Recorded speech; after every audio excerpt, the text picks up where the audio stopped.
What be the fuck is up, everybody? Of course, I'm Tim Geddes, and I'm joined by freshest motherfucker I've ever seen, Blessing at Aoye Jr. How you doing, Bless? On Fridays, we wear pink, Tim. We do. I'm wearing, a shade of pink. The dark pink. No. Very dark pink, like a maroon pink. They call that what I mean? burnt orange, Tim. This is the burnt orange look, everybody. What's up? How was Mean Girls the musical? Mean Girls the musical was fantastic. It blew me away. It was better than it had any right being, way above my expectations.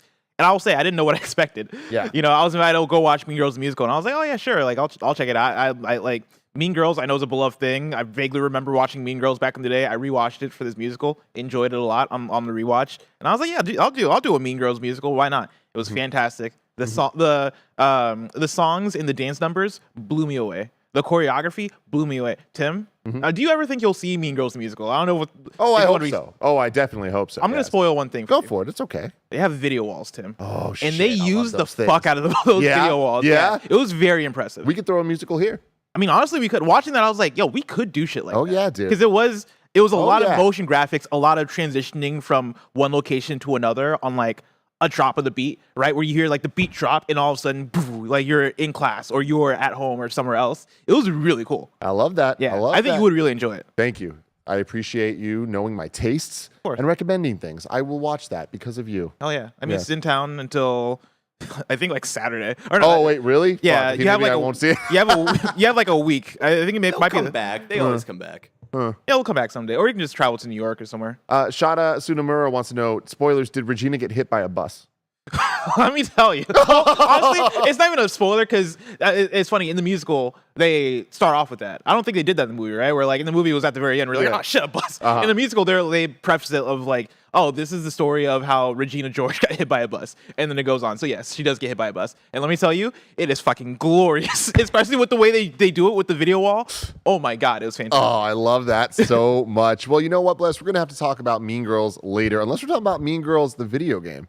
Lost video game. Shout out Raymona. Yeah, Raymona did an amazing documentary about a lost Mean Girls video game on the DS that you should definitely go check out on her YouTube channel. But we're not talking about that. We're talking about video game news because this is Kind of Funny Games Daily, where each and every weekday we get together to talk about all the video game news that you need to know. You can watch it live on twitch.tv/kindoffunnygames or youtube.com/kindoffunnygames as well. If you want to get it as a podcast, just search your favorite podcast service for Kind of Funny Games Daily and we'll be right there for you. But if you wanted to get the show ad-free, let me tell you what, Bless. You don't go to YouTube. No. You go to patreon.com/kindoffunny, and you can do that. You get a whole bunch of bonus content like the shit list, like Kind of Feudy. We're about to record a new Kind of Feudy today that's going to go up. Very excited about that. Let me tell you, we're in a new season of Kind of Feudy starting today, and the questions have gotten harder. The questions have gotten more difficult.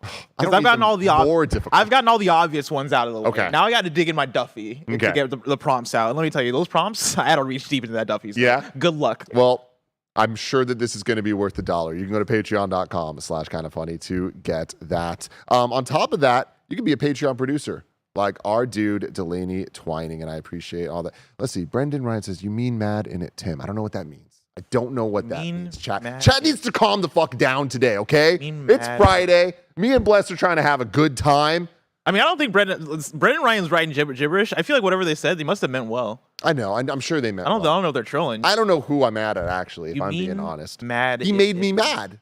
You mean mad? I didn't mean to be mad, but I am. It doesn't matter. I don't know what I'm even saying anymore. What I do know, I don't know what chat's saying, is that today's stories include Nintendo confirms it won't be at E3. Mortal Kombat 12 is coming this year. And more. Holy hell. If you don't have dollars to toss our way on Patreon, though, that's cool. When you're on the Epic Game Store, you can use our Epic creator code KindaFunny, and at no extra cost to you, we get money. It's fantastic. Honestly, best deal of my life. No extra cost. Not because that's a great way to put it. It's true. Yeah, we get money. It's great. It's so awesome. Some housekeeping for you. A new episode of The Blessing Show is premiering this Monday, right after Kind of Funny Games Daily. You can tune in right here on youtube.com/kindoffunnygames live, because it's an episode you won't want to miss. I can't hype this one up enough. I watched it again last night, the final cut, and I loved it.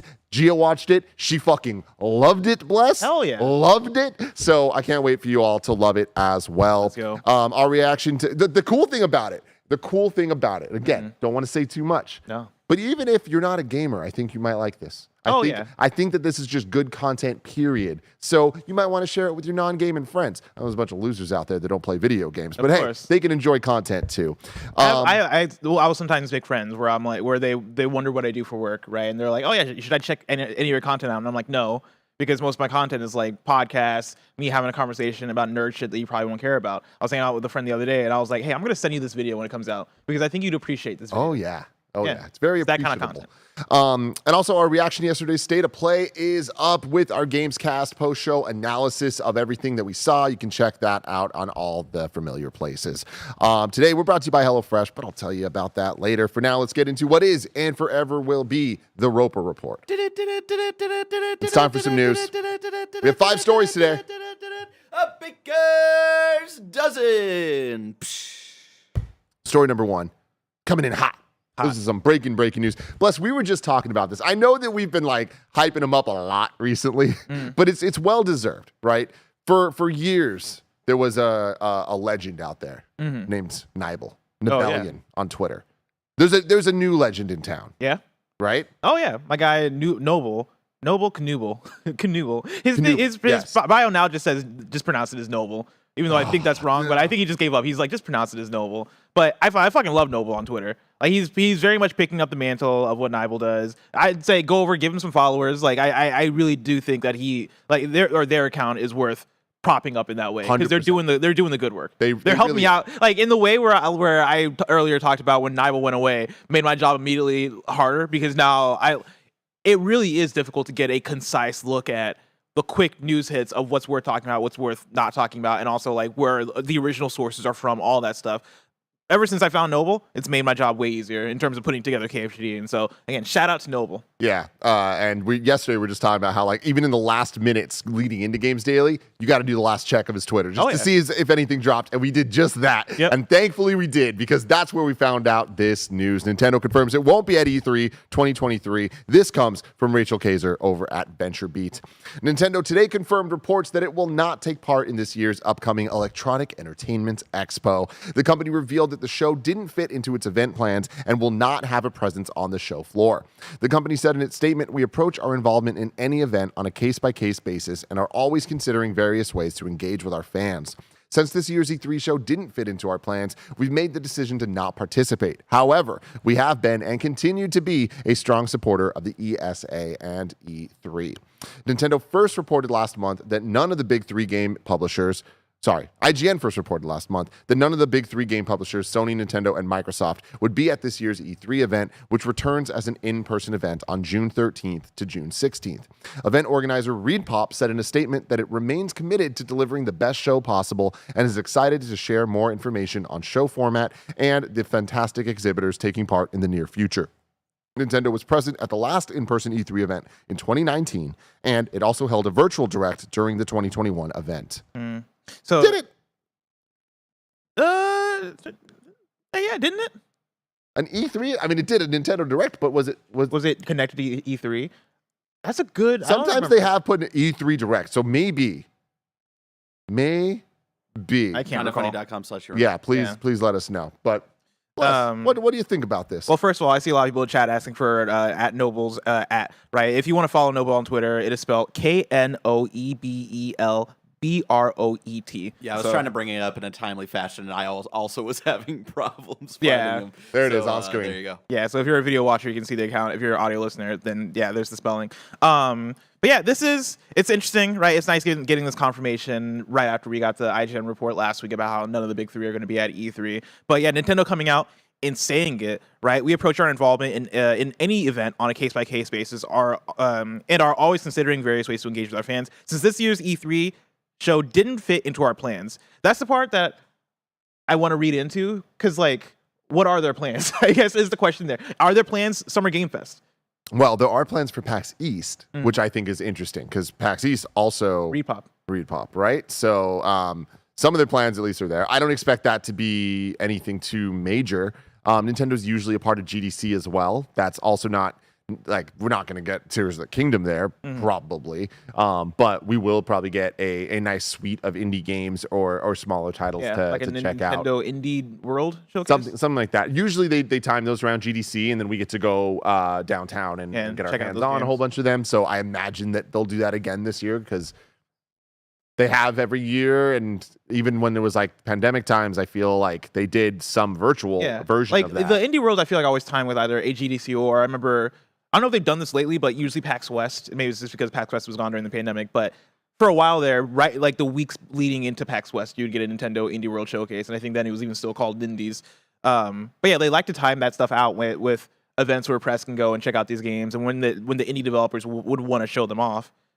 And some of those the indie directs, the GDC ones, have had some pretty exciting announcements. I remember that was the event that they showed that Cuphead was coming to Switch, and like. Now that doesn't seem like that big of a deal, but then it was like, there's a Microsoft game coming to the Switch? What? This is wild. And we got to get our hands on that day. So I'll never forget that day because I remember we were in the office, the old office, and you like ran over to the front of the office to see me, and you're like, Barrett, Cuphead's coming to Switch. It's crazy. But yeah, so I think that we'll get some of those things. And with this Nintendo Direct that just happened, right? They kind of set the stage for their first half of the year. We know Tears of the Kingdom, it's the big one. All eyes on that. Them dropping Metroid Prime Remastered, which give a goddamn dog a bone, bro. Give a dog a bone. How many stores do I need to go to buy a physical copy of this game just to be disappointed that it's not there? I've been seeing that on Twitter that the physical edition is sold out a lot. Everywhere.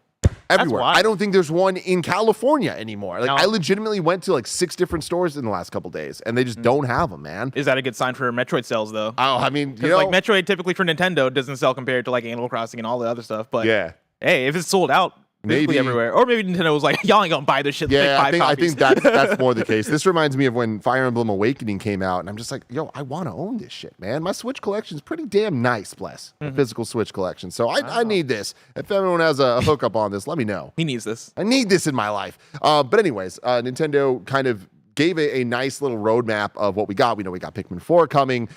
We know we got Advance Wars finally coming out. All the DLC updates to their other games as well. I feel like that handles the first half of the year, adding some indie directs and things like that, and that really like fleshes Do you the rest think of it out. if Nintendo doesn't have a June, let's say if Nintendo doesn't have a Nintendo Direct until like let's say September, do you think that's okay? I do. I mean, they got Zelda in May, dude. Like that is such a huge deal. That is such a tentpole. That is a once in a lifetime type situation, or not lifetime, once in a generation type game, and we're getting 2 of them in the same generation. That's absolutely wild. And you look at we talk about PlayStation a lot in the next phase of PS5 games. Like Ragnarok's another example of that. Of like, yo, they got Ragnarok. They can chill. They're okay. And especially with the supply shortages finally kind of being over and people being able to buy PS5s. Like, I imagine when phase 2 starts, it might be ushered in starting with Spider-Man 2, and then we'll get like a nice cadence of big titles coming out. That would be the expectation, right? I think on the Nintendo side, we're kind of coming on the other end of that, where Tears of the Kingdom's like probably the lower end, and I think that's coming out in May. I don't expect them necessarily to have a June event. If they were going to, they would probably have an E3. Would this be the first time in a very long time they haven't had a June event? If they don't have a June event, this is less assuming that maybe they don't do the Summer Game Fest or their own thing. When was the last time they've skipped out on June? I feel like pretty often, right? I don't. I feel like the last couple of years, I feel like in 2020 they didn't have a June event. Okay. Because 2020 there was Animal Crossing, and we're like, what's next? And then there was nothing, and then a random day they were just like, oh hey, the Origami King, Paper Mario. Here's a tweet, but they didn't have an event at all. Oh, wait, because I remember us being like, why are they announcing all this random shit via tweets? I remember that era. That's all. And it wasn't all this random shit. It was like just that. Like 2020 was dire for Nintendo, with the exception of for Nintendo gamers. For Animal Crossing fans, it was popping It was great. Yeah, if you're an Animal Crossing fan or if you really like Paper Mario, then 2020 was your year. Yeah. Except for the whole pandemic thing. But like, yeah, I think this is interesting because when I look at my Switch, right, I'm very excited for Tears of the Kingdom. I think most people who have a Switch are probably very excited for Tears of the Kingdom. But then I look at the second half and I don't get as excited. You know, Pikmin's coming out. I am not a Pikmin person. I don't feel like Pikmin is one of those. It's first half, right? That's July, I think. Oh, is it? Yeah. I thought it was June. Kind of funny in the comments if you're wrong. I'm pretty sure it's July, but like, and like, I mean, that feels that. I mean, you can lump that into that's so close enough. Yeah. But yeah, like I'm not a Pikmin person. I think regarding Pikmin, that is hey, this is for the Pikmin audience. I don't know. I don't think that's gonna hit like 8 million sales for like Nintendo, like a first party game. But I mean, it could hit 2 or 3. Yeah, which is gonna be big for that audience, wild. right? But I don't put that on like a. That's not going to speak broadly to an audience that in the second half of the year might be wanting to look forward to something. Maybe that could be Pokemon. We got a Pokemon Presents coming out. On or Monday. maybe it's Pokemon DLC, I right? will be live reacting to that, by the way. 6 a.m. Monday. At this point, you're going to be on 6 a.m. on a Monday. Yeah. You're a madman. Yeah. Just a madman. But hey, like maybe Pokemon DLC is that, right? Like Pokemon Scarlet and Violet sold so well that if you announce DLC for Pokemon Scarlet and Violet, that speaks to like 10 million people. Right? Oh, yeah. Like at least a good portion of the Scarlet and Violet audience are probably going to show up to that DLC. So maybe that fills in the second half of the year gap. I think my thing is I just want a couple of games announced for the second half of the year for Nintendo, and I'll be straight. Yeah, I'm really not worried. Like we got Zelda coming, and that's in May, so that leaves a many months to come for the Switch. And honestly, there's so many games coming out this year that aren't Nintendo that I'm not too concerned about it. And like they are filling in the holes with things like Pikmin that I just feel like the Switch has done such a good job of like, look, Pikmin's not for me. I don't really care. But Pikmin 4 coming out, that could be the time I'm like, I'm going to give this an honest shot, because the Switch has proven that it can be that. Kirby and the Forgotten Lands last year, I think, is a great example of I traditionally don't really like Kirby games. And that was one of my favorite games of last year. I don't think the Pikmin 4 is going to do that, but maybe it will. But I still am holding out hope that we get a new Mario this year, whether 2D or 3D. It's time, and I just feel like it's going to happen. And I think that the end of this year would make a lot of sense. But Nintendo, in the last couple of years, I don't think there's any reason to worry right now that we don't know what's happening in the second half of 2023. Like, Nintendo, at any moment, could just be like, yo, next month this game's coming out, and then a new Mario's here in our hands. Or it won't. And they've been quiet for a whole bunch of years recently, and for half a year, whether it's the first or second, and kind of is what it is. We just keep moving on with our lives. I'm very fascinated to see where they land this summer in terms of if they do an event, if they don't do an event. Them talking about, since this year's E3 didn't fit into our plans, we made the decision not to participate. However, we have been and continue to be a strong supporter of the ESA and E3. Do you read into that part at all? Do you think that's just them being polite and being like, hey, we're not going to be here? Like, do you think they can say that and then show up at Jeff Keighley's thing or be connected to Jeff Keighley's thing? I mean, yes, I just don't think that they will. I think that this is them being like, we don't have games for June. Like, if Breath of the Wild was coming out at the end of June, guess what? They'd be at E3. Then they'd probably be at Keighley's too, if that was possible. But it's coming out in May. So they just don't have things to put in front of people. I feel that. So I think that like next year, if there is an E3, like they could be there if the timing added up. But I just like June hasn't been the Nintendo time for a while now. Like I feel like 2018 was probably the last time, or 2019 was probably the last time we actually got like that traditional old school Nintendo. Hey, in June we're gonna announce everything that's coming for the rest of the year and maybe some hints at the following year as well. All right, I'm excited though. Excited for what, E3? I mean, or for Nintendo no, in not general? for E3 at all. Period. But for Nintendo, man. Listen, right now it seems like E3's got Ubisoft. E3 possibly has Konami, if we're to believe the Jeffy Grubb. I mean, that could be a fun time. When we talk about what E3 means. Is Grubb saying Konami now too? I think isn't that part of what he talked about yesterday? It was VGC was yesterday, right? Sorry, VGC, not okay. Grubb. Gotcha. Sorry. I was like, oh shit, is Grubb saying this too? Yeah, sorry, that's a good point. VGC talked about Konami being at E3. When we talk about that June period and the events happening close together, right? Like we got Summer Game Fest that we're going to, we got E3 that we're probably going to, and we gotta like make the justification to possibly be in LA for it's not happening over a week. No, we don't. That is silly. It's just not happening. It's just not happening. That we be in LA for that long? It's just not happening. But hey, if Metal Gear Solid 3 and Castlevania are at E3, cool. Then we're in LA for a day to play the 1 or 2 demos. Like I just have no faith that there's going to be enough things for game journalists to do for the entire time that they're talking about this being an event between Gamescast and E3. But we'll see what this all turns into. Like this is what I'll posit to you, Tim. All right. let's say Summer Game Fest happens Friday, like the in-person press come out, play games, demo games, and all that stuff, and they have a demo for Final Fantasy VII Rebirth Friday, and then like Greg is in emails talking to talking to Konami, talking about Summer Game Fest people, talking to whoever, talking to E3 people, I should say, and they're only able to get us a press demo for Metal Gear Solid 3 Remake and Castlevania the Thursday after. What's the plan? We flying back? Back? Probably. Why would you stay an entire week doing Hotels are expensive. Maybe there's a bunch of games in between that we could play. There won't be. I'm telling you right now, there won't be. Look, how many stories do we need to cover with people that won't be at E3? And then on Monday, E3 dream. All right, he hasn't got the chance. I've not been to E3. It hurts my soul. Yeah. What do I need to do to go to an E3 before I die? We will definitely see. I don't know. Let me put it this way, though, Bless. I think that there is a chance that we don't go to E3. That's fair.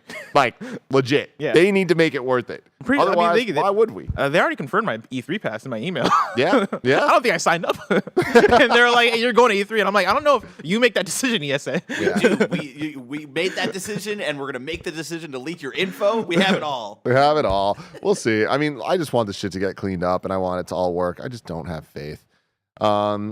Speaking of not having faith, story number 2. 3 in the Atrium Theater. What's the name of the theater? The Shrine. The Shrine Theater. What's the Atrium Theater? The Shrine Theater. 7,000 people playing Metal Gear Solid 3 on their Vitas. Yep. Yeah, let's go. Let's go. That's possible. Story number 2. Mortal Kombat 12 is coming this year. This comes from Logan Plant at IGN. Mortal Kombat 12 set to release this year, making 2023 an absolute juggernaut of a year for fighting games. Warner Brothers Discovery made the announcement during its earnings call yesterday. A clip from the call that's being passed around on Twitter includes confirmation from Andrew Slabin, Warner Brothers Discovery's Executive Vice President of Global Investor Strategy. That's a title. Can you imagine seeing that like in like an NDA? You have to get 2 pages because your title's so long. Wild. That the Mortal Kombat 12 slated for 2023. And there's a lot more to come, including the highly anticipated Mortal Kombat 12 and Suicide Squad Kill the Justice League. Games also set for release this year with ambitious launch projections. That was a direct quote from Slabin. We haven't heard anything official about Mortal Kombat 12 prior to this announcement. Very excited for this. So like, it's funny. I saw last night after we like saw this live on Gamescast show, right? Try to look into it more, and I saw that it was during a financial meeting, and I was like, is this like fiscal year? Are they talking about fiscal year? And then I saw that their WB's fiscal year actually lines up with the calendar year, and so it really does mean this year. Yeah. I'm very excited about this. Hey, Bless, did you hear that? What? Mortal Kombat 12 is coming out this year. This year? Yeah, this year. You're lying. You're lying to me. You're lying to me. Yeah, I mean, I think this is exciting. We keep talking about this, but it is kind of the era of fighting games. I love that we're getting Street Fighter 6 right when Evo's coming about, and then we know Tekken 8's coming. We know Mortal Kombat 12 officially. Mortal Kombat 12 is happening. Will it be this year? Maybe. Yeah, maybe not. There's every chance that it could get delayed. Yes, but also like I don't think that there's any reason we should expect it to be. Mortal Kombat's been pretty good about hitting its dates, right? Like I don't think that they've ever Mortal Kombat's been like very consistent for a long time, and they've actually not done anything for a little bit. Yeah, like this is the longest it's been since a NetherRealm, like a full-fledged NetherRealm title. I think so, and that it must be right, and including the Injustice side of things. So, if they say this, I have faith that it's gonna happen, and also NetherRealm games are freaking awesome. So that's really cool and exciting. But do you have any wishes for a Mortal Kombat 12? No, I mean honestly, I've said this before, but like Mortal Kombat 12 is the least interesting thing for me when it comes to what NetherRealm could be working on. Just because I just think that they knocked 11 out of the fucking park, and with the Aftermath stuff, I'm just like, cool.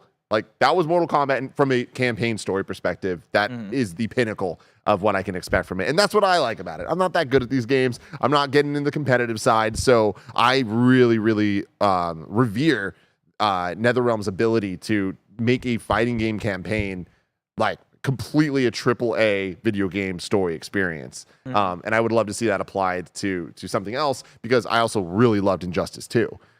So just there's a lot of ideas in my mind where I'm like, even if it was another Mortal Kombat versus DC, which is weird, I think they could have a lot of fun with that in this day and age. Yeah, I agree with that. And I also wonder, we talked about this for a while, just in speculation mode of the rumors have pointed to them doing Mortal Kombat next as a project, as opposed to Injustice 3. which is interesting because it's been now a long while since we got Injustice 2, and the last game we got from NetherRealm was Mortal Kombat, and so you would think that they'll make Injustice 3 next.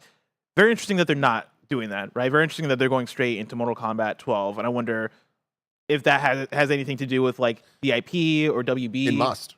Yeah. I mean, Mortal Kombat is huge, and I've said this many times when we talk about this game, but working at IGN, there were very few moments or games or things that would just, no matter what, if you put it in the headline, you're spiking the traffic. And a Mortal Kombat character reveal was like just printing money. Should I change the headline of this episode? Exactly. Yeah. Exactly. Mortal Kombat characters revealed. That is the same for Injustice, I remember as well. The video that I was involved in making that has the most amount of views on the internet is the every cutscene in Injustice 2 video that I captured and edited that has 8 million views on IGN's YouTube.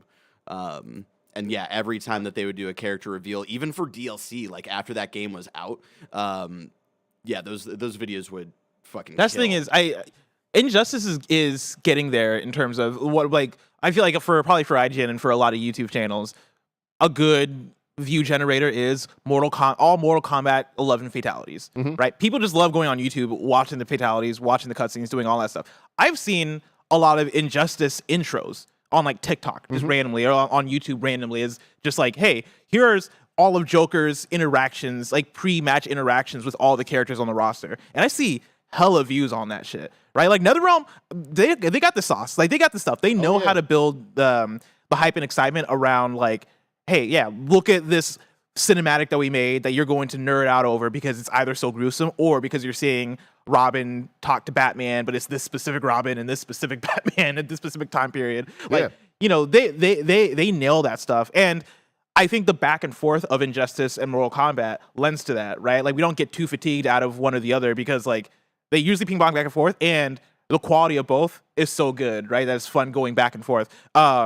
I think by the time we get to the next Injustice now, it's going to be a while since Injustice 2, which, you know, is probably going to mean that Injustice 3, when it comes out, is going to have a big pop, right? Because it's had time to chill and gestate. But yeah, Mortal Kombat 12, it being Mortal Kombat already means that it's going to do incredible, right? And so like I'm not worried, but I'm just very curious on why not. Yeah. And to me, it's literally just a selfish thing of just like, I love NetherRealm stories so much that like, the idea of the rumors of a Marvel versus DC game, I'm like, yeah, that would be such a that is the dream. But like, I understand that is a wild dream to have. Yeah. But hey, it's been the year of dream, which turned into the decade of dreams. Why not just make it the generation of dreams, everybody? That's my thing is, I mean, Mortal Kombat is such a strong way to start the generation. Also, you know, like you could do that with Injustice, but I think having your first game on the PlayStation 5 and Xbox Series X be Mortal Kombat 12. That's a very good point. I didn't even think about the next gen side of things. Yeah. Yeah. Like we've not had a native Mortal Kombat to this gen. Sure. Yeah. Lead with that. Cause I assume Mortal Kombat is probably the bigger seller between Injustice and Mortal Kombat. And so, yeah, lead off with that. Yeah. This 5-star man writes in and says, happy Friday, KFGD crew. With the reveal of Mortal Kombat 12 releasing in 2023, I have 2 questions. First, when do you think we'll get an official reveal or trailer? And second, with Street Fighter, Mortal Kombat, and Tekken all releasing new games potentially within the same calendar year, what do you think it's going to take for one of these iconic franchises to stand tall when all is said and done? I would bet Mortal Kombat 12 gets revealed at a PlayStation showcase right before E3 time. PlayStation showcase? PlayStation has been owning fighting games. That is insane if they did that. Yeah. I feel like Mortal Kombat and PlayStation haven't... It's a Keeley thing to me. You think so? Yeah, Summer Game Fest. There was that picture... Lock it in. Oh, who posted it? There was a picture of like Ed Boon and Keeley and like a couple other devs just chilling. Like I was at dinner or something the other day where I was like, okay, like Keeley has the connections, so I think that could make sense. But I think PlayStation is trying to go hard with the fighting games, especially with them owning Evo and all that stuff. Now, here's the thing.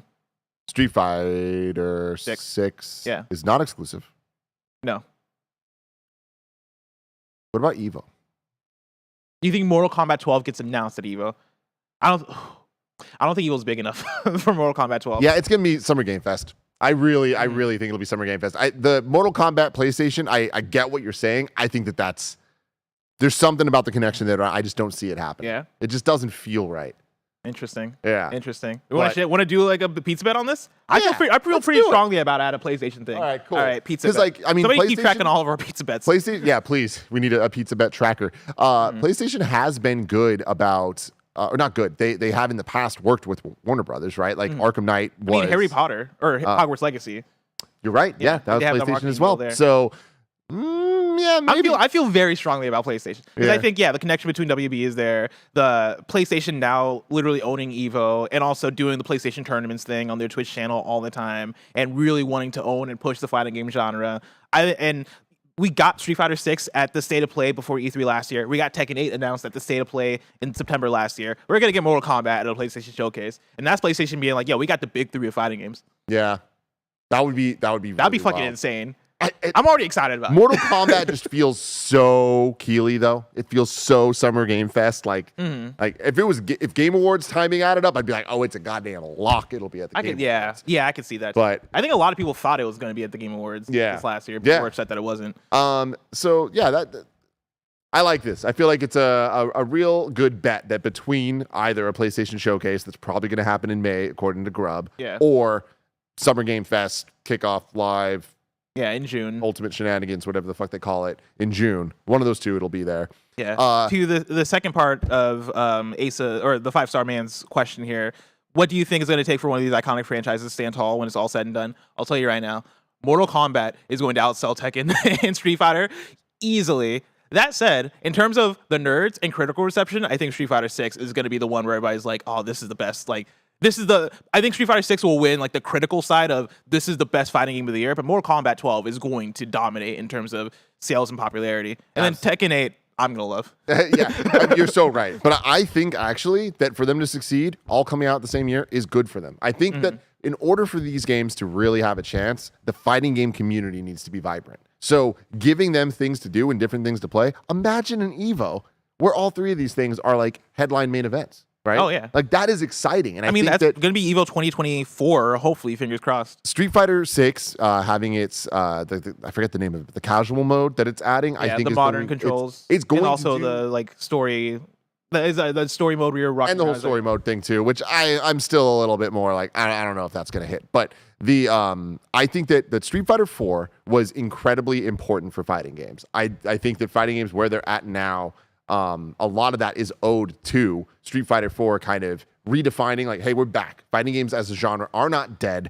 They're here to stay. Tekken never stopped. Tekken just was kind of like going on forever. And then Mortal Kombat 9 is another thing. So Mortal Kombat 9 and Street Fighter 4, I think, came out and we're just like, hey, we're going to reboot's not the right term, but just kind of like have a new status quo for what fighting games can be in the mainstream side of things. Of course, the Arc System Works never stopped. They made so many amazing games. But in terms of what we're talking about here, the big three of Street Fighter, Mortal Kombat, and Tekken, I think that all three of them, I expect all three of these games to be really good. So I'm not worried about the quality side of it. It is more about the timing. Is there enough audience and all of that? That's my thing. Is I kind of hope that we get a bit time between each of these, right? Like, ideally, I would want two of these games to come out this year, and then like one of these games plus Project L from Riot to come out next year. I mean, wild. Because I think 2 and 2 would be a strong like, all right, this is the year of, let's say, Mortal Kombat 12 and Street Fighter 6, and then let next year be the year of Tekken 8 and Project L, and then maybe Arc System Works comes out with a game the year after,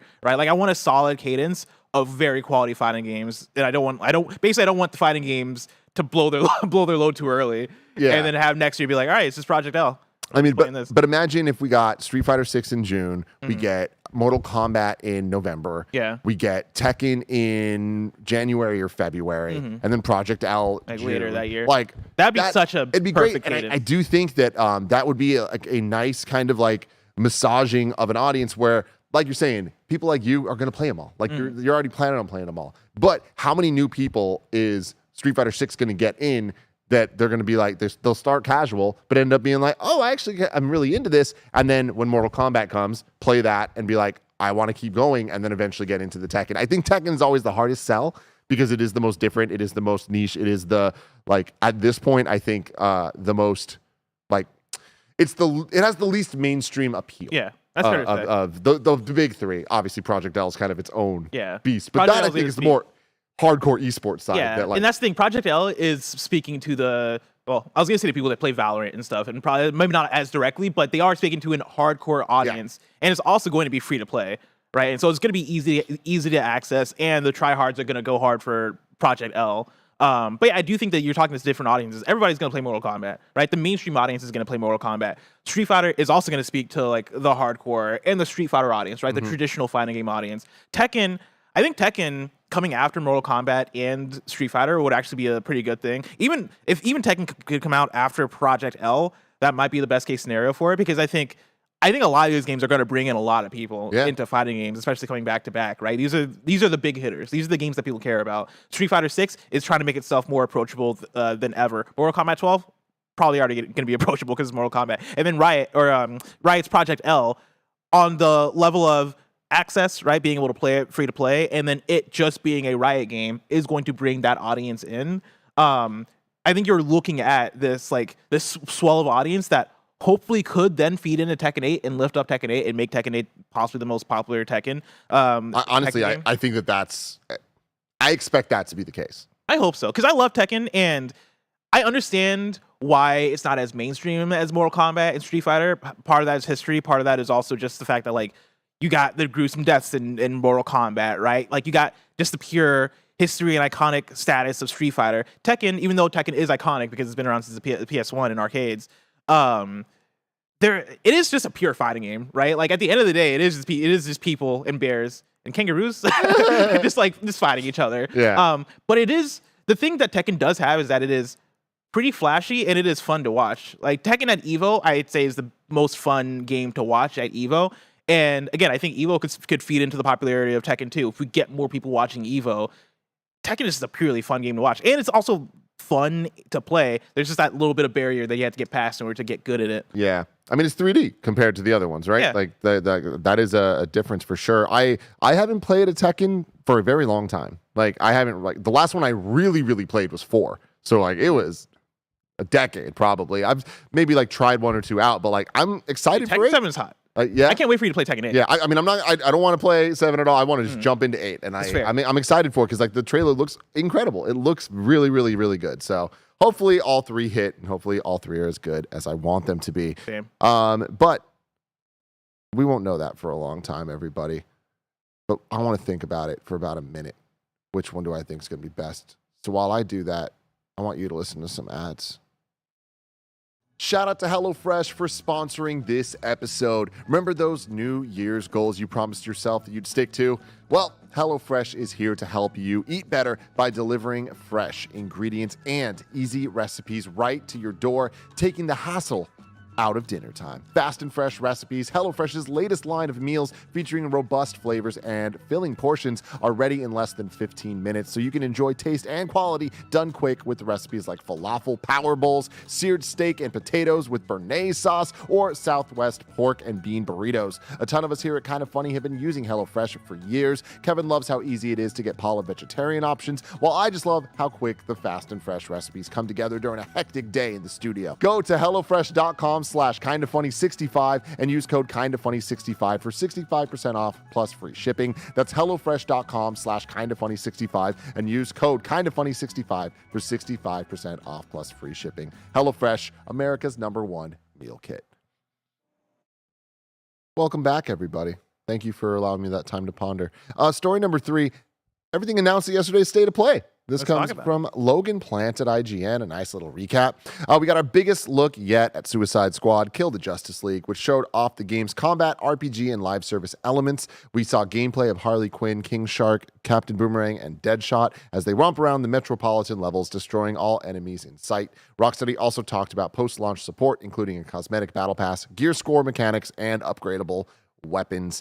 Zangief, Lily, and Cammy have all been confirmed for Street Fighter 6. That's 2 returning characters, 1 new character.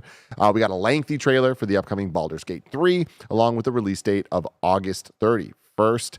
We got another new look at Capcom's upcoming RE4 remake, which confirmed the presence of Mercenaries mode, which is a classic feature from the original game. We also learned that a special demo of the game is on the way. Which one is Mercenaries mode?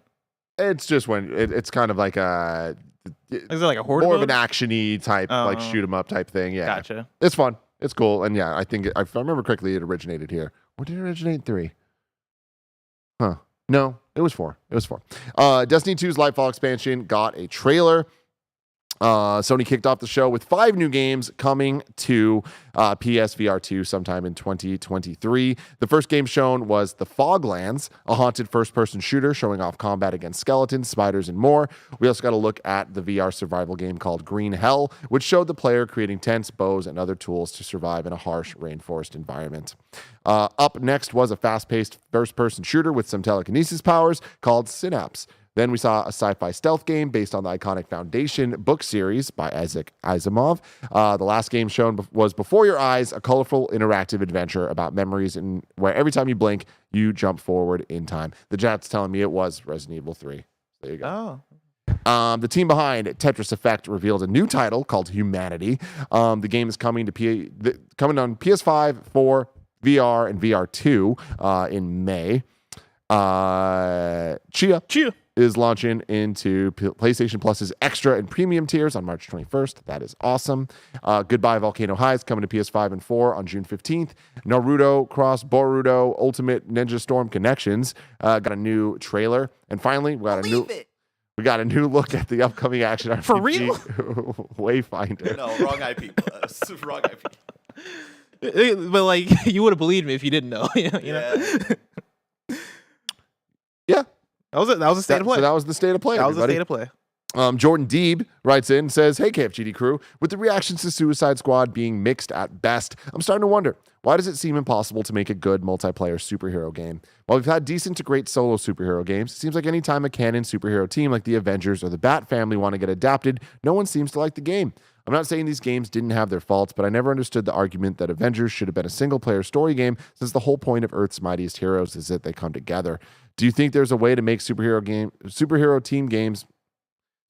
teams work in video games, or is that something that we just have to give up on?" Bless. I think it just comes down to how you show it off, how you pitch it originally, and then also genre. Because I like Injustice is technically a multiplayer superhero game, and everybody loves Injustice. Marvel's Ultimate Alliance 3 and the Ultimate Alliance series are multiplayer team-up superhero games, and people love those as well. And I think people just have a certain expectation when it comes to those games, because when they originally reveal those games, you know what it is, right? Injustice, you knew it was a fighting game, right? Marvel's Ultimate Alliance, we know what that is. I think Suicide Squad it has baggage and expectation, partly because it's developed by Rocksteady, and we just have an association already with Rocksteady. And I also think the original trailer, in the original trailers, I'll even say, didn't do enough in terms of really telling us what this game is, right? Like, I don't think it should have taken until a leak for us to understand that this is going to be an ongoing battle pass live service type of game that's going to get new characters over time and all that stuff, right? I feel like that is stuff that you could have possibly communicated better in earlier trailers to set people up for that. But then also, I think just the fact that the gameplay of this game, and even for Marvel's Avengers, they just don't look amazing. I think that's the main thing, right? Like, if this game came out and it looked fantastic and the gameplay looked really fun, of course, people will still have qualms here and there about the kind of game it is, but I also think that the people that are into this kind of game would be sold. You know, you look back at our reaction yesterday, and both me and Andy were like, yeah, this looks fine. It looks fun. Like, we're going to play this game. But I do think that if they showed off more of these elements and it looked doper, you would have had a bit more excitement from me and Andy. Yeah, I think it's hard because the people that want that type of game, these team-based superhero games, don't want them to be shooters necessarily. I feel like that it's kind of just like from the inception, the conceit of what the game actually is just seems to be off. I really, really enjoyed Guardians of the Galaxy a couple years ago, and that was a shooter. That was but it was also a team-based, like that's an example, I think, of a good example of this working. Yeah. Right. But even with that, I don't think it was a perfect game, but I think that it was more than good enough for what they were trying to accomplish. Playing through Avengers, like the Golden Gate Bridge section in the beginning of that game, I remember playing and be like, this is awesome. Like, I'm really into this. And like switching between the characters, like I would love something like that. It's forcing the games as a service model onto this that I think that most people that I've seen respond negatively to this are stemming from, right? It comes from this thing of like, this just isn't, it's the monkey paw type situation where this isn't what we want from this. And like, I struggle to think that anybody wanting a Justice League game or Suicide Squad game would want either of those things to be this. And again, this looks kind of fun. It does. But my gut doesn't tell me I want to shoot things as King Shark. I want to shoot purple things flying in the sky. Yeah. Like, that's just not what this is. And I think another problem that comes with both this and like Avengers is with the kind of shared multiplayer co-op stuff that you don't want characters feeling too different. Like the kind of foundation for each thing has to be similar enough so when you're swapping characters, it doesn't feel like an entire new game. And that's, I think, the unfortunate reality of like, yeah, all right, each character has to have a gun. Does it make sense for King Shark to be like rolling around with like a gun? No, I would rather be like rolling around with him and like tearing people in half and stuff with his big meaty claws and stuff like that. I would rather be like kind of hopping around as Boomerang Man, like using the boomerang to kill people rather than using a gun. You know, it seems it's fucking like, weird. It's weird, and that's why like I was saying yesterday with the post show breakdown of the state of play that it comes off as generic because the kind of foundation has to be the same, and that's not what people want with the shared multiplayer thing where you want to actually feel like these different characters. And I just think for a shared multiplayer thing, that's just really, really hard to do and pull off. And that's what I think that's why you're seeing a lot of mixed reaction. Yeah. I think there would be a rather of, hey, let's not make this multiplayer so you can have fun with like making characters feel different and having more unique abilities and focusing on that without the complications of online co-op multiplayer. So yeah. I also think there is a big struggle with the fact that superheroes are the most popular thing on the planet. And we are now a decade into that being a fact. So the expectations for these characters and stories are so through the roof and nigh impossible to please everybody, right? It's like there's Guardians, people played, and their first thought is like, but is this like Guardians of the MCU or not? Avengers, the same thing. People are like, nah, that's not Tony. This is wrong. Mm-hmm. And it's like, I feel like that is such a hard hurdle to get over, even to start. That's before people even play the game, But right? I think DC doesn't have that same problem. I think that they do. And I think that they do because people see this and they expect it to be bad because they expect DCEU shit to be bad. And this just like, I don't look at this and go, oh, they're going to get it right. You know what I mean? I look at them like, oh, this is another thing they're fucking up. And I feel like that sucks because you look at Batman, and Batman just doesn't fuck up. Batman had multiple great movie series. The Arkham series is fucking fantastic. Batman has been able to transcend. Spider-Man has been able to transcend. Multiple franchises and people don't like, doesn't matter. Insomniac Spider-Man game worked. And we all bought it. We all were like, oh shit, this is Peter Parker. It's a different Peter Parker. We like this Peter Parker. Yeah. I don't know if I'm gonna see this game and be like, you know what? I really liked that Batman and that Superman. I do think some of that comes down to expectation on the developer, and then also, once again, like genre, right? Where Spider-Man, single player Spider-Man game developed by Insomniac, we knew from the get-go that was going to be fire, right? Arkham, after you played Arkham Asylum and you realized how good that game was, you then go, oh, okay, like these guys know what they're doing when they're making a single player Batman game. But then you announce a Suicide Squad game and it's multiplayer and it has games as a service stuff. I think that immediately tanks a lot of people's expectations as well. Because when you talk about games as a service, so many people are fatigued by the idea of games as a service. I think that is a live service, battle pass, all that stuff are buzz terms that ignite negative emotion out of players. Because most of the time, that stuff does lead to disappointment. Like I think very few games are able to nail that stuff, right? I look at Destiny and I'm like, oh, okay, Destiny is the blueprint. This nailed being a games as a service. But there are very few of those that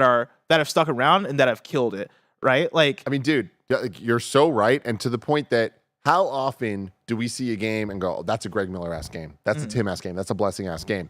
We see genres where we're like, oh, I fucking love rhythm games. Oh, I fucking love the 3D puzzle platformers. I love this. I love it. I've never heard someone be like, I love games as a service. Yeah, I have heard people say, I love Destiny. I love Destiny. And I think that is very telling that like, okay, let me know. Is there a single person in chat right now that's like, I love games when I as a see service. a battle pass, I know I'm picking that up. I know I'm picking that up. It gets me going. Yeah, I think you have to really back that up with a promise of dope content, right? If you are telling me that this is a game that you want me to play for a long time over the course of a year or 2 years or 10 years, you gotta bring the content and the pedigree, right? When we hear that out of Destiny, we're like, well, this is Bungie. Bungie has the talent and the pedigree. Let's see if they can make this happen. And even for Destiny, it was a rough start, right? At the start, I remember a lot of people complaining about like the content and all this stuff. It took them until Taken King to actually like get the ball rolling. And now, like, look at how many years it's taken for Destiny to build what it is now. That is over the course of, I forget what year Destiny came out, but like 9 years, 8 years, somewhere around that. Do I want to be in this Suicide Squad world for more than 2 weeks?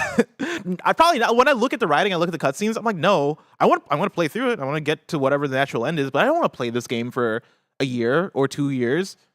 I mean, it's a tough thing to sell. And I also think that when it comes to pitching games as a studio or as a publisher, players are very savvy a lot of the time when it comes to, hey, is this a money grab or is this not a money grab? Games as a service and live service most of the time comes off as a money grab. And you really got to justify why you are doing it this way, or else people are just going to go, this is a money grab. Yeah, absolutely. Last thing I want to say is, and I know we've talked about this before, but I don't think that we are wrong for being hesitant about this game when we saw Crystal Dynamics, a team that we loved, that makes love, that we love because they make high quality single player games. Yeah, it made dope ass Tomb Raider games. They then made a multiplayer Avengers game that we were all like, I don't know about this. And then it came out and we're all like, I don't know about that. Yeah. And then we have Rocksteady, who make incredible single player games. And now they're making a Suicide Squad / Justice League game that's multiplayer games as a service. And we're all like, I don't know about that. Just doing the math there. Just doing the math. Story number 4. DICE Awards 2023 recap. This comes from Adam Bankhurst at IGN. The 26th annual DICE Awards have arrived, and while God of War Ragnarok led the night with 7 wins, Elden Ring took home the ultimate prize of GOTY 2022. The DICE Awards are hosted by the Academy of Interactive Arts and Sciences, and this year's show was hosted by IGN's Stella Chung and KindaFunny's Greg Miller. Hell, Greg Miller. Yes. I did not get the chance to watch this yet. I always love watching the opening monologue and watching their bits, but it was my brother's birthday last night, so we took him out for a nice little dinner. But I'm very excited to watch it. You guys could watch it. It's on IGN, so go check that out. Support Greg, support Stella, support DICE, support video games. There are 23 different categories in the show, and as previously mentioned, God of War Ragnarok won the most categories, including Outstanding Achievement Awards for animation, art direction, character, original music composition, audio design, and story. Elden Ring, alongside winning Game of the Year, won 4 other categories: Outstanding Technical Achievement, Outstanding Achievement in Game Design, Outstanding Achievement in Game Direction, and Role-Playing Game of the Year. Alongside honoring games and their studios, the DICE Awards took the time to induct Double Fine Productions founder Tim Schafer into the Academy of Interactive Arts and Sciences Hall of Fame for his over 30-year impact on the games industry. Shout out to Tim, one of the greatest that our industry has ever graced us with. Have you gotten the chance to check out or start Psych Odyssey, the Psychonauts documentary? I have not. I'm a little overwhelmed by it. It's very overwhelming. Yeah. I'm 5 videos in, and it's a very good watch. Yeah. And when I hear Roger and Barrett talk about it, I'm like, oh, I need to get further into it, because it sounds like it gets way more crazy. I only have the last episode left, and it's like an hour and a half. So yeah, that'll be a fun thing to finally finish this weekend. And it's cool too, because like when you watch through that and you see like all the people who come like through and like come in and start at Double Fine and leave Double Fine, like one of the former employees that is like kind of a big chunk of the story of Psych Odyssey is the one who introduced him on stage for the DICE Awards, who doesn't work at Double Fine anymore. But that was like such a sweet, like, oh shit, like I know that like he left and now he gets to introduce him because he was a big part of Double Fine for a while, and that was so cool to see. And it was cool to see Tim and Double Fine get a lot of love last night, because they're a great studio, great group of people. Yeah, like I often wish that I got more into Psychonauts, but I did get really into Broken Age when I played Broken Age. That's still like whenever I think about Broken Age, I get like warm feelings. I'm like, man, I fucking love that game so much, and that's the kind of creativity I love out of studios. Yeah, bring in these different ideas, bring in these different games. I forgot about Rhombus of Ruin, the Psychonauts VR game that they put out, and yeah, like when you're a studio that's willing to shift back and forth between putting out traditional adventure games, Brutal Legend platformers, Brutal Legend, like. Yeah, like that's a really dope skill and ability and freedom to have as a studio. And yeah, like there are parts where I'm watching the documentary and I'm like, man, I kind of want to make a video game. Like making making video games. Oh my god, you masochist! Just like on a creative level, like even though it seems like the hardest process in the world, it also just seems very creatively gratifying. It's hard not to get infected by like the creativity that you also see in the conversations with all of those people at Double Fine, and you're just like, man, like what worlds could we come up with? That's the thing is like listen to them pitch their different ideas, right? And some of the ideas get fucking shut down, and some of the ideas be like, all right, how can we improve in this and iterate on this? That's the part that I find so fun and interesting, and like that's the part where I'm like, man, video game development is so cool. Like Amnesia Fortnite, where they like take 2 weeks off of whatever project they're essentially do like what is it called, like kind of making like little games in just 2 weeks and see what you can do and in a couple projects for a couple weeks. It's really cool. Yeah. Moving on to the final story of the day. Story number 5, Hogwarts Legacy sales hit 12 million copies and 850 million in 2 weeks. This comes from Tom Ivan at VGC. Hogwarts Legacy sold over 12 million copies in sales globally in its first 2 weeks, according to publisher Warner Brothers Games. The open-world action RPG was released on all of the next-gen consoles on February 10th and, quote, exceeded sales records across the 3 platforms to become the company's biggest launch ever. Warner also claimed the game has broken company records for player engagement with 280 million hours played to date. Quote, we're thrilled and proud to see the player response to Hogwarts Legacy from gamers, fans who are new to gaming, and reviewers around the world, said Warner Brothers Games president Haddad. Our development team at Avalanche delivered an amazing high-quality Wizarding World experience that truly fulfills the fantasy of life at Hogwarts, and our publishing teams have executed a globally impactful launch campaign. What a fucking lame-ass way to put that. You don't like them saying that they executed a globally impactful launch campaign? That person needs to link up with the guy from a couple stories ago with the long title. Hogwarts Legacy will be released on last-gen consoles on April 4th, and then Nintendo Switch on July 25th, which I'm sure is only going to make these numbers skyrocket even more. Developer Avalanche Software recently claimed it currently has no plans to release Hogwarts Legacy DLC expansion. That's interesting. Yeah. Can you imagine coming out and be like, hey, we don't have plans? Yeah, that's refreshing in a little bit of a way. Do you think they're gonna have plans after these numbers? I don't know. I feel like it's on some level you must have predicted that it's going to do this well because it's Harry Potter, right? And you know the scope of the game that you're making, and you know that like there's an audience that is probably going to be very ravenous for it. I wonder if the turnaround is to like make Hogwarts Legacy 2 as quickly as possible. And when I say as quickly as possible, I mean like in 5 years, put it out. Yeah, like maybe make that your focus and try and continue on with the franchise. Well, bless. Hogwarts Legacy 2 is so far away. If I wanted to know what's coming to mom and grab shops today, where would I look? The easy route on that transition. I know, man. Hey, we're running a little later. You would go to the official list of upcoming software across each and every platform, as listed by the KindaFunny Games Daily Show hosts each and every weekday. Yeah.